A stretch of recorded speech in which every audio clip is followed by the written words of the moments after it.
Le soir tombe. Pourtant, Lucian n'est toujours pas sorti de sa chambre. Hans est toujours devant la porte, fidèle à son poste. Rien ne s'est passé pendant que tu attendais, n'est-ce pas, Hans? Jeune maître. Savez-vous depuis combien de temps vous êtes enfermé? Je vous ai appelé encore et encore, mais vous ne répondiez jamais. Vous m'avez ordonné de ne surtout pas entrer. J'ai vraiment cru qu'il vous était arrivé quelque chose. Vrai, et sourit. Hans reste figé. Jeune maître Lucian. C'est bien lui. Et pourtant, quelque chose est différent. Hans est celui qui a observé Lucian de plus près que quiconque.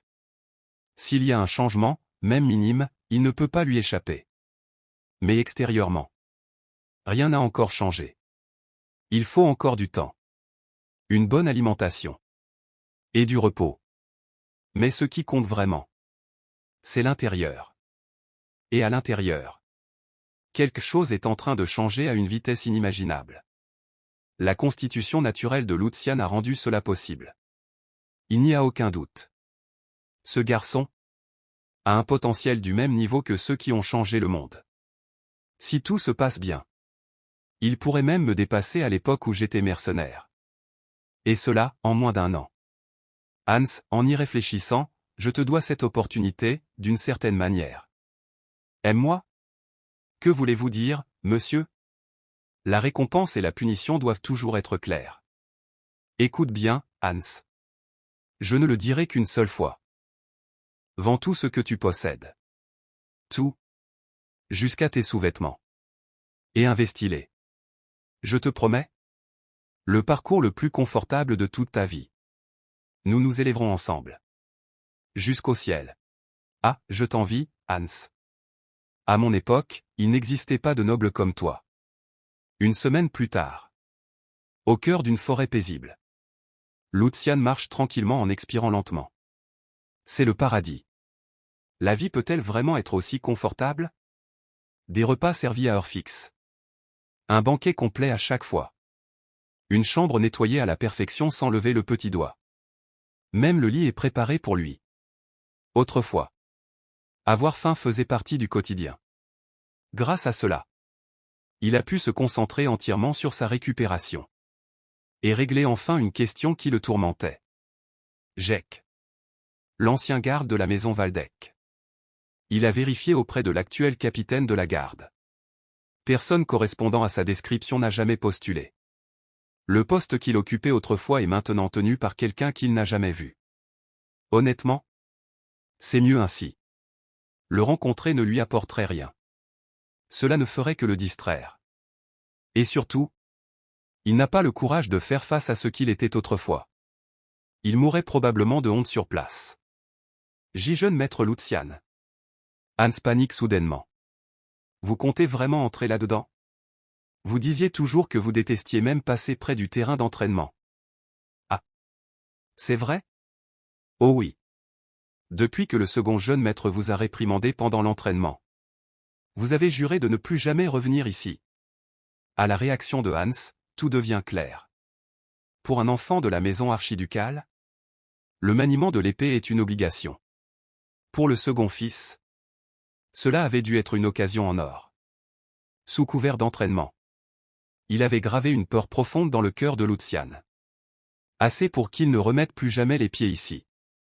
Mais tout cela appartient désormais au passé. Hans, tout ce que tu as à faire, c'est me faire confiance. Et me suivre. Quoi? Le troisième jeune maître est venu ici de son plein gré? Oui. J'en suis certain. Il est en train de visiter les terrains d'entraînement avec son assistant personnel. Qu'est-ce qui lui passe par la tête? Il n'a quand même pas oublié ce jour-là? Non.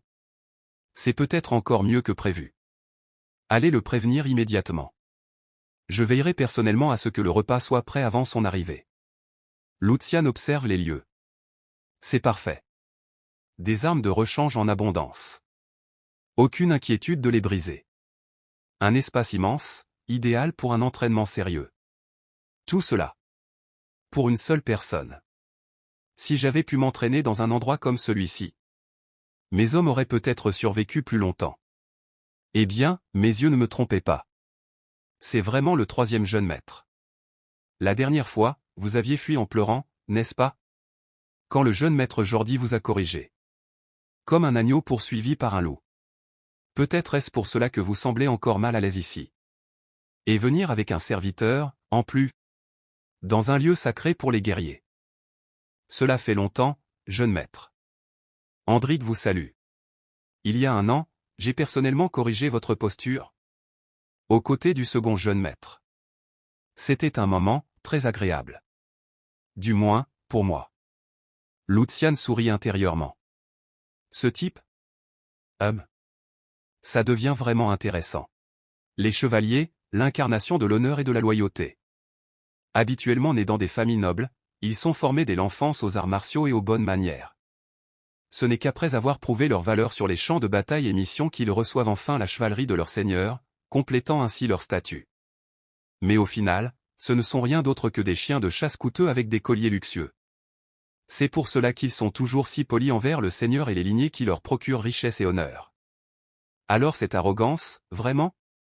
La situation basse de Lucian joue probablement un rôle, mais surtout c'est parce qu'ils se sentent intouchables, protégés par des appuis puissants. Honnêtement, j'aimerais leur donner un entraînement intense et corriger leur mentalité, mais si je faisais ça, l'archiduc ne resterait pas les bras croisés.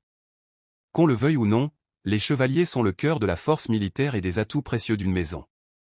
Tout châtiment qui saute les procédures officielles ne ferait qu'instaurer des tensions inutiles entre le seigneur et ses vassaux. Ce n'est pas encore le moment. Éviter les terrains d'entraînement à cause d'un incident passé serait pitoyable. Dorénavant, j'ai l'intention de venir souvent apprendre les formes d'épée. Une année entière s'est déjà écoulée. Il n'y a plus de temps à perdre, n'est-ce pas?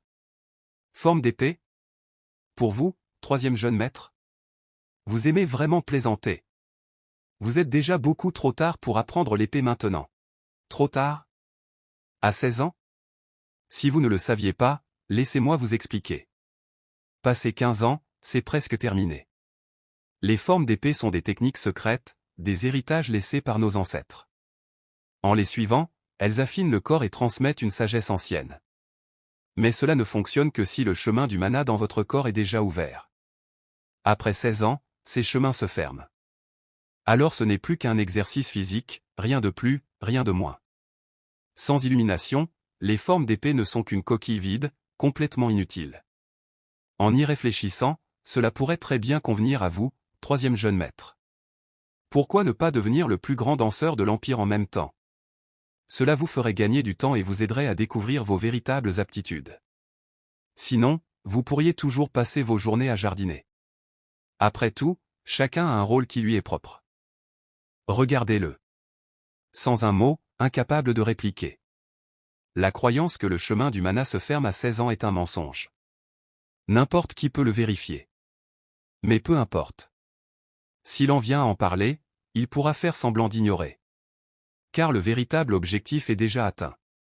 Un idiot écrasé par sa propre ignorance, incapable de répondre. Un vermisseau pathétique, terrifié et figé, même moqué par un simple serviteur. Sir Andric, pour une raison étrange, ce que vous dites semble différent de ce que je sais. D'après ce que j'ai entendu, le chemin du mana ne se ferme pas à 16 ans, mais vers 25 ans. Donc je peux apprendre maintenant sans problème. Ah, êtes-vous vraiment sûr de cela? Je crains que vous ne vous trompiez, sœur. Mon frère Jordi ne pense pas ainsi, n'est-ce pas? Bien sûr que non. C'est un simple bon sens. Parfait. Maintenant qu'il a invoqué cette personne, Andric ne peut même pas contester. Je vois, même mon cher frère le confirme. Hans, la maison Waldeck est déjà sur la voie de la ruine. Vous êtes d'accord, n'est-ce pas? Bien sûr. Jeune maître, pourquoi suis-je soudainement mêlé à ça? C'est élémentaire.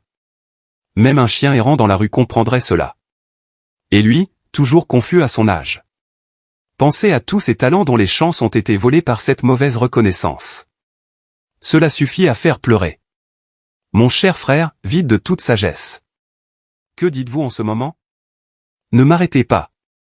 Si ce que vous dites est vrai, c'est une honte pour la maison. Une véritable crise. Vous n'essayeriez pas de tromper le fils du Seigneur, n'est-ce pas? De telles absurdités, jamais. Ah, oubliez ce que j'ai dit. Cette situation est incroyable, je ne fais que parler en vain. Aucun chevalier de la maison Valdec ne se rabaisserait à un tel acte, n'est-ce pas? Bien sûr que non, jeune maître. Exactement. Dans ce cas, ce n'est même pas quelque chose que l'on peut prendre à la légère. Laissez-moi expliquer, que se passe-t-il lorsqu'on parle sans réfléchir? Sir Hendrik, vous n'avez clairement aucune idée de la gravité de cette affaire. Que voulez-vous dire? Si votre seul but était de m'embarrasser, je serais prêt à passer l'éponge. Il est normal que vous et les autres ne me teniez pas en haute estime quand j'ai négligé mes devoirs et perdu mon temps. C'est ma faute. Comment pourrais-je vous en vouloir? Mais cela, si un chevalier comme vous et mon frère, pilier de cette maison archiducale, bloque les talents avec de fausses informations, je ne peux jamais le tolérer. Cela créera des fissures dans la force des ordres de chevalerie de la maison Valdec et cela pourrait devenir un danger grave pour la sécurité de nos habitants. En tant que porteur du nom de la maison Valdec, bien sûr que je suis indigné. Sir Hendrik, maintenant, vous voyez clairement la gravité de la situation, n'est-ce pas? Préparez-vous. J'ai l'intention de rapporter cela à Père et de demander un renforcement de la discipline de l'intérieur. Attendez. Ce gamin tremblait autrefois rien qu'en entendant son nom, alors pourquoi réagit-il ainsi maintenant? Non, ce gamin a-t-il toujours été ainsi? Il était faible, comme un agneau nouveau-né, mais maintenant, qu'est-ce que ce vacarme? Est-ce second jeune maître Jordi? Vous arrivez à point nommé. Nous parlions justement de vous, encore vous? Lucian Valdec. Deuxième jeune maître. Je vais vous expliquer. En fait, c'est-à-dire cette situation est. Tu n'as pas besoin d'expliquer quoi que ce soit. J'ai vu de mes propres yeux ton comportement disgracieux. Te laisser influencer par un enfant qui a vécu à peine la moitié de ton âge, c'est profondément décevant. Contrôle ton expression, à moins que tu n'aies l'intention de me mettre dans une position encore plus délicate. Jordi s'avance avec assurance. Seigneur Jordi, je pense qu'il est très en colère, dit Hans. En effet, son expression vaut le détour. Le deuxième fils de la famille Valdec, Jordi Valdec. Un héritier digne d'une famille noble traditionnelle. Un noble parmi les nobles. On raconte qu'il a recruté des gens de l'extérieur parce que son influence a été repoussée par le fils aîné. Il a même annoncé qu'il les avait personnellement amenés. S'il les juge utiles, il tentera de renverser l'échiquier. Je salue mon frère aîné Jordi Valdec. Cela fait longtemps, deuxième jeune maître. Vous portez-vous bien? Espèce d'imbécile. Pardon? Que voulez-vous dire par là, soudainement? Quant aux paroles échangées entre vous et Sir Hendrik, j'ai tout observé. Tu as osé faire quelque chose qui porte atteinte à la dignité de la famille Valdec. Pourriez-vous expliquer afin que je comprenne mieux? Atteinte à la dignité? Il semble qu'il y ait eu un malentendu, après tant de temps. Depuis que Sir Hendrik s'est retiré de la première ligne, mettre mon nom en avant et provoquer un chaos inutile était une erreur évidente. Il ne peut échapper à cette responsabilité.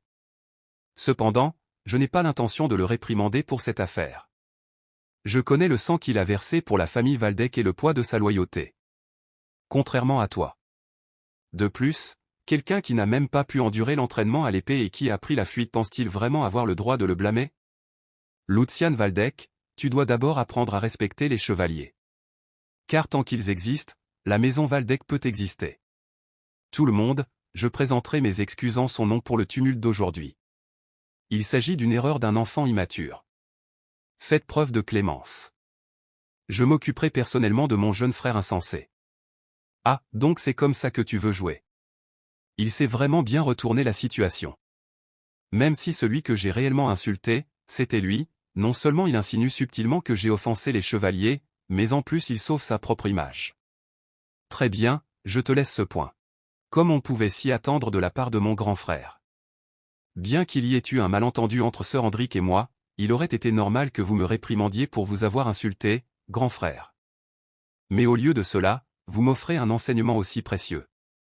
Dire que j'ai osé qualifier la tête de mon frère de support à casque de tête vide, je suis profondément honteux d'avoir prononcé de telles paroles embarrassantes. Grâce à la bienveillance de mon grand frère, ce cadet apprend encore aujourd'hui. Hans, je dois consigner les enseignements de mon frère immédiatement. Le papier ne suffit pas. Il faudrait les graver sur la soie la plus précieuse. À partir de maintenant, à travers mes actions, j'effacerai l'image faible de Lucian et j'imprimerai une présence claire dans l'esprit de tous. Le troisième jeune maître d'autrefois n'existe plus. Sur ce, j'ai l'intention de me retirer. M'en accordez-vous la permission? Après tout, rester ensemble plus longtemps ne nous apporterait rien à aucun de nous. Espèce de bâtard, tu n'as donc vraiment aucune peur? Tu crois pouvoir partir comme ça? N'as-tu pas oublié que Père m'observe de près en ce moment? Quant à moi, je n'ai rien à perdre. Dans ce cas, je prendrai cela comme votre accord. Je prends congé, grand frère Jordi. Et, partons vite. Jeune maître. Seigneur Jordi, est-ce vraiment acceptable de le laisser repartir ainsi? Sur le chemin du retour depuis le terrain d'entraînement. Jeune maître, est-ce que ça ira vraiment? Vous connaissez mieux que quiconque la personnalité de leur Jordi. Il ne laissera jamais passer cette affaire. Même si nous y échappons aujourd'hui, je finirai sûrement emmené par ce chevalier à la moustache effrayante sans que personne ne s'en rende compte. Je comprends, calme-toi Hans. Seuls ceux qui ont déjà souffert de ce genre de tempérament peuvent comprendre à quel point il est insupportable qu'un supérieur incompétent aggrave les choses puis fasse semblant de ne rien savoir. Ça n'arrivera pas. Un simple chevalier n'oserait jamais commettre un tel acte. Et je ne le laisserai pas faire non plus.